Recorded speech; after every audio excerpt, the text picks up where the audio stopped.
मेरा नाम है Rajat and you are watching India's number 1 Hindi gay story channel.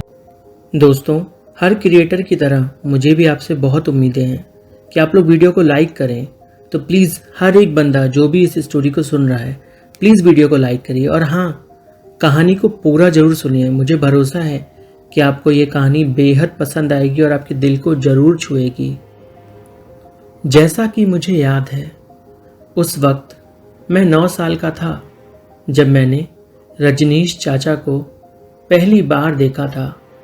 ऐसा नहीं था कि इससे पहले वो कभी घर नहीं आए थे, पर तब मैं छोटा था और मुझे अच्छे से याद भी नहीं है कि मैंने उन्हें देखा था भी या नहीं। जब पहली बार उनको मैंने देखा तो वो मुझे कुछ ज़्यादा ही अपने से लगे। ऐसा लगा मानो जैसे ये मेरे कोई खास हैं। वो मेरे सगे चाचा ही हैं।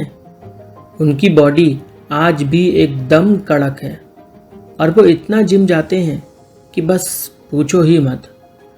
बचपन में मुझे सब्जियां और फल खाना बिल्कुल भी पसंद नहीं था, पर रजनीश चाचा ही इकलौते ऐसे थे जो मुझे अपने हाथों से सब्जियां खिलाते थे। मेरे पीछे पीछे दौड़ते थे कि मैं फल फ्रूट्स भी खाऊं और मेरे नाराज़ होने पर दुनिया भर की टॉफ़ियाँ और चॉकलेट्स लेके चले आते थे मेरे पास मुझे मनाने को। मैं बचपन से ही थोड़ा अलग दिखता हूँ। मेरा रंग एकदम गोरा है और मेरे बाल थोड़े से ब्राउन रंग के हैं। बचपन में तो सब मुझे अंग्रेज का बच्चा ही समझते थे, पर ना तो मेरे पिताजी अंग्रेज हैं, ना ही मैं अंग्रेज का बच्चा हूँ। जब मैं पहली बार रजनीश चाचा से मिला तो उन्होंने मेरे सर पर हाथ रखा था, मुझे आज भी अच्छे से याद है, और बोले थे कितना प्यारा बच्चा है। उनकी सुडौल बाहों में मुझे उठा लिया था। मेरे साथ वो अक्सर खेलते थे। मैं उन्हें अपने टॉयज़ भी दे देता था। घर घर भी मुझे उन्होंने ही खेलना सिखाया और उसमें वो मेरे पति बनते थे और मैं उनका पति। उनके साथ मैं हमेशा ही खुश रहता था। एक बार मैं रोज की तरह स्कूल गया हुआ था, तो जब वापस आया रजनीश चाचा घर पे नहीं थे। मैंने पापा से पूछा कि वो कहाँ गए, तो वो उठ के चले गए और मम्मी ने मुझे डांट के चुप करा दिया कि पापा के सामने उनका नाम नहीं लेना। मैं तो छोटा सा बच्चा था, पर पिछले 1 साल में रजनीश चाचा मेरे इतने करीब आ गए थे कि बस मैं उन्हें भूल नहीं पा रहा था। वो मेरे दिलों और दिमाग दोनों पर हावी थे। उनके बिना तो मुझे कुछ भी अच्छा नहीं लगता था। अब वो नहीं थे तो मुझे खाना पीना भी बिल्कुल गवारा नहीं था। पर जिंदगी कहाँ रुकती है, सब आगे बढ़ ही जाते हैं। ऐसे ही मैं भी आगे बढ़ गया, पर वो मुझे कभी दोबारा मिलने ही नहीं आए।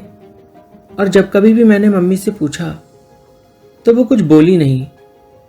मैंने एक बार मम्मी को पापा से बात करते सुना था कि रजनीश मुंबई में है, पता करो कैसे हैं। इस पे पापा ने कहा, मुझे फ़र्क नहीं पड़ता वो जिंदा है या मर गया, मेरा उससे कोई लेना देना नहीं है। मैं चुपके चुपके ये सब कुछ सुन रहा था और इससे मेरा दिल टूटा जा रहा था। गुस्सा तो बहुत आया, पर मैं चुप ही रहा। मुझे पता था कि वो यहाँ पर अब शायद ही कभी आएंगे। मैं फिर भी रोज इसी उम्मीद में रहता था कि शायद वो कभी तो लौट आएंगे। रजनीश चाचा को ढूंढने के लिए मैंने पापा को इस तरह से पढ़ाई का बहाना दिया कि मैं सीधे मुंबई यूनिवर्सिटी में ही आ गया। अब पापा को पता ही नहीं था कि मैं रजनीश चाचा को ढूंढने आया हूँ। मैं हर रोज इसी उम्मीद में रहता था कि आज तो चाचा मिल ही जाएंगे। लोकल के इतने धक्के खाए, कई बार तो लोकल में कुछ आदमी लोग मुझे यहाँ वहाँ भी छूते थे। मुझे बिल्कुल अच्छा नहीं लगता था, इसलिए मैं हमेशा अपना बैग अब आगे तान के खड़ा होना सीख गया था।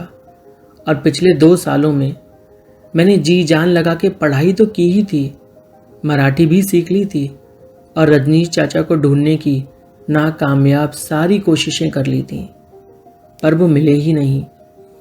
पर कहते हैं ना, पूरी शिद्दत से चाहो तो सारी कायनात मिल जाती है तुम्हें वो देने में जो तुम्हें चाहिए।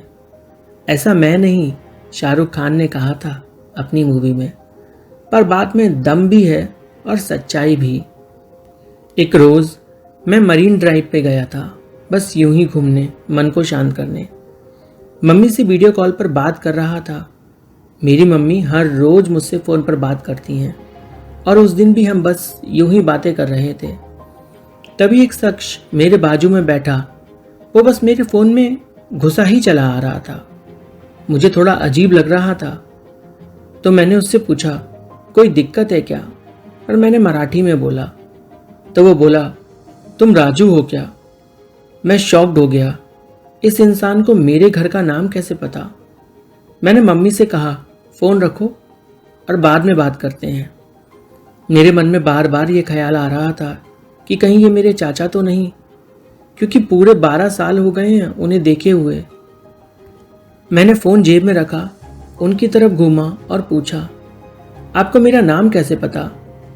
वो बोले, बस अंदाज़ा लगा लिया, क्योंकि तुम जिससे बात कर रहे हो वो भाभी हैं हमारी। मैं शॉक्ड में था, पर मुझे समझ नहीं आ रहा था कि आखिर रजनीश चाचा इतने कैसे बदल गए कि पहचान में ही नहीं आ रहे।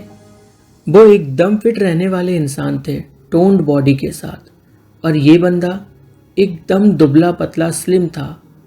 मैंने फिर भी पूछ लिया, रजनीश चाचा हो क्या? वो हंस के बोले, नहीं नहीं, मैं उनका दोस्त हूँ, मतीन। मैं थोड़ा सा हैरान था। मैंने कहा, आप उनके दोस्त हो, फिर आपको मेरी मम्मी की शक्ल कैसे पता है? उन्होंने मेरी बात को इग्नोर कर दिया और बोले, रजनीश से मिलोगे क्या? उसे बड़ी खुशी होगी तुमसे मिलकर। मैं थोड़ा शॉक था और मुझे डर भी लग रहा था कि कहीं ये कोई फ्रॉड तो नहीं, पर मन कह रहा था कि ऐसे कैसे हो सकता है, इसे चाचा का नाम भी पता है। साथ ही दिल भी कह रहा था कि जाके मिल लेना यार, देख ले शायद तेरे चाचू तुझे मिल जाए, जो कि तेरी इंस्पिरेशन रहे हैं हमेशा से। चाचू भी मेरी तरह पढ़ने ही आए थे महाराष्ट्र में, और पढ़ते पढ़ते उन्होंने यहाँ जॉब भी शुरू कर दी थी और बाद में एक सरकारी टीचर बन गए थे वो। बचपन में वो मुझे मराठी के कुछ शब्द भी सिखाते थे। सिर्फ और सिर्फ यही कारण भी था कि मुझे मराठी सीखनी थी। मैं मतीन के साथ चल तो दिया, पर समझ नहीं पा रहा था। मैंने उनसे पूछा, आपका नाम क्या है? तो वो बोले, मेरा नाम मतीन है। मतीन मुझसे बोले, राजू तुम इतना परेशान से क्यों लग रहे हो? मैंने कहा, नहीं तो। वो बोले, लग तो रहे हो, अब छुपाओ मत, बता भी दो। मैंने बोला, परेशान नहीं हूँ, बस सोच रहा हूँ इतने सालों के बाद चाचू से मिलूँगा, कैसा फील होगा और अब वो कैसे दिखते होंगे। मतीन हंस पड़े और बोले, कैसे दिखते होंगे? आज भी वो बिल्कुल वैसे ही दिखते हैं जैसे पहले दिखते थे। मतीन और मैं फिर CST स्टेशन चले गए और वहाँ से हम लोकल में चढ़ गए। मैं पूरे रास्ते मतीन को ऑब्जर्व कर रहा था। वो मेरा हर तरह से बेहद ख्याल रख रहे थे, एकदम अपने सगे भतीजे की तरह। हम पहले दादर में उतरे। मुझे भूख लगी हुई थी। इस पे वो बोले, पहले बता देते यार, चौपाटी चले जाते, बढ़िया सी पाव भाजी खिला के लाता तुम्हें। लेकिन कोई नहीं, रुको, अभी आया हूँ, जाना नहीं यहाँ से। ये बोलकर वो चले गए। वो लस्सी लेके आए। मैंने पूछा, आपको कैसे पता मुझे लस्सी पसंद है? वो बोले, सब कुछ पता है मुझे तुम्हारे बारे में। मैं थोड़ा सा झेप गया कि कहीं इन्हें ये तो नहीं पता मैं रजनीश चाचा से प्यार करता हूँ। मैंने लस्सी का पैकेट खोला, लस्सी पी। उसके बाद उन्होंने चॉकलेट निकाली और बोले, ये लो। मैं मुस्कुरा दिया और बोला, चॉकलेट भी ले आए। बचपन के बाद अब कहीं जाके किसी ने मुझे चॉकलेट दी थी। फिर लोकल में दोबारा से चढ़े और अब थाने उतरे। फिर वो मुझे जैन मंदिर के पास लेकर चले गए। स्टेशन से सिर्फ 10 मिनट की दूरी पर था, तो हम पैदल ही गए। वहां जाकर मैंने पूछा, मंदिर जाना है क्या? वो बोले, अरे नहीं नहीं, मंदिर नहीं, ये खाकरे लेंगे ना यहाँ से, तुम्हारे चाचू को बहुत पसंद है। वहाँ से खाकरे लेके हमने ऑटो किया और हम कलवा के लिए निकल गए। एक हाइट्स नाम की बिल्डिंग के पास आके हम रुके। मैंने पूछा, इसी बिल्डिंग में रहते हैं क्या? तो वो बोले, और तुम्हें क्या लग रहा था, कहाँ रहते होंगे? मतीन मुझे बिल्डिंग के अंदर लेकर गया। सिक्योरिटी गार्ड ने टोक के पूछा तो उन्होंने बोला, फैमिली है ये। बिल्डिंग तो एकदम मस्त थी। फिर हम लिफ्ट में थे और मतीन ने 18th फ्लोर सेलेक्ट किया। अब हम 18वें माले पे थे। मैंने पूछा, क्या आपने चाचू को बता दिया? वो बोले, नहीं रे, तू सरप्राइज है उसके लिए, बताऊंगा क्यों। मतीन मुझसे बोले, बेल बजाना। मैंने बेल बजाई और रजनीश चाचू अंदर से गुस्से में बड़बड़ करते हुए आए। दरवाज़ा खोल भी नहीं पाए थे और चिल्ला रहे थे, कितनी देर हो गई तुम्हें, घूमना है, बस घूमना है और कुछ नहीं करना। उन्होंने जैसे ही दरवाज़ा खोला और देखा सामने मैं हूँ तो वो चुप हो गए और पहचान ही नहीं पाए। मैं तो खुश हो गया था रजनीश चाचू को देख के। मैं खुद को रोक नहीं पाया और सीधे उनके सीने से लिपट गया। वो परेशान से इशारों से मतीन से पूछ रहे थे कि कौन है ये। मुझे दूर करते हुए बोले, कौन हो भाई, क्या चाहिए? मैंने कहा, आप चाहिए, और फिर से गले लगा लिया। कस के एकदम चिपट गया, पर रजनीश चाचू मुझे पहचान ही नहीं पाए। आखिर इतने साल जो हो गए थे। मतीन बोला, क्या यार, भतीजा है हमारा राजू।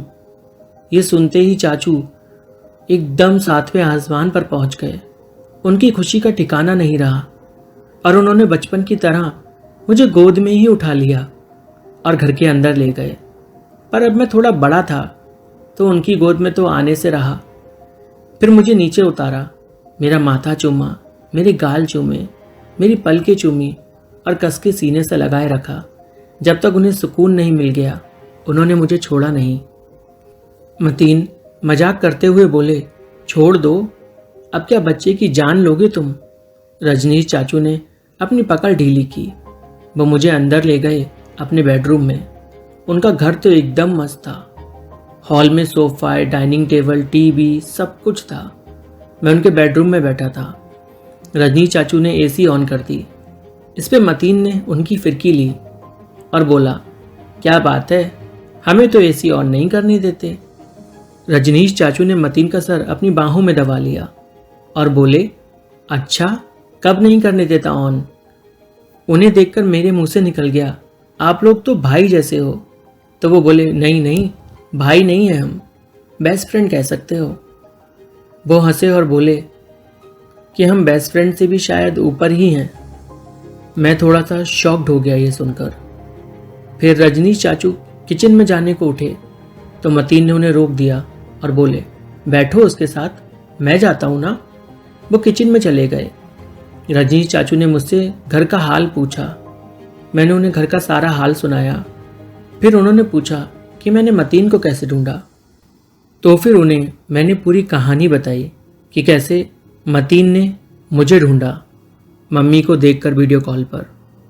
मैंने चाचू से पूछा, आपको कभी मेरी याद नहीं आई? आप कभी मुझसे मिलने आए ही नहीं, कितनी गलत बात है। वो बोले, कुछ मजबूरी थी इसलिए ना आ सका, पर अब तुम तो आ गए हो ना। इतना बोलकर उन्होंने मुझे फिर से गले लगा लिया। मतीन कमरे में एक प्लेट लेकर आए और बोले, अरे अरे, छोड़ दो बच्चे को। प्लेट में खाकरा, बिस्किट, दूध सब कुछ था। मैंने जब देखा कि दूध लेकर आए तो मैं शॉक्ड हो गया। मैंने फिर से पूछा, आपको कैसे पता कि मैं सिर्फ दूध ही पीता हूँ? वो बोले, तुम मेरे भी भतीजे हो, इसलिए सब पता है तुम्हारे बारे में। हम तीनों ने नाश्ता किया। पापा का फ़ोन आ गया। वो मुझसे पूछ रहे थे कहाँ हो, क्योंकि पीजी से उन्हें फ़ोन आया था कि मैं अभी तक पीजी पहुँचा नहीं। तो मैंने उनसे बोला, बाहर आया हूँ दोस्तों के साथ पढ़ाई करने के लिए, नाइट स्टे करूँगा, पीजी में भी इन्फॉर्म कर दूँगा। पापा ने ठीक है कह के फ़ोन रख दिया। रजनीश चाचू बोले, पापा थे क्या? मैंने बोला, हाँ। मैंने पूछा, क्यों, बात करनी है क्या? तो वो बोले, नहीं नहीं, रहने दो। मैंने पहले सोचा ना पूछूं, पर पूछ लिया, पर लगा शायद नहीं पूछना चाहिए था।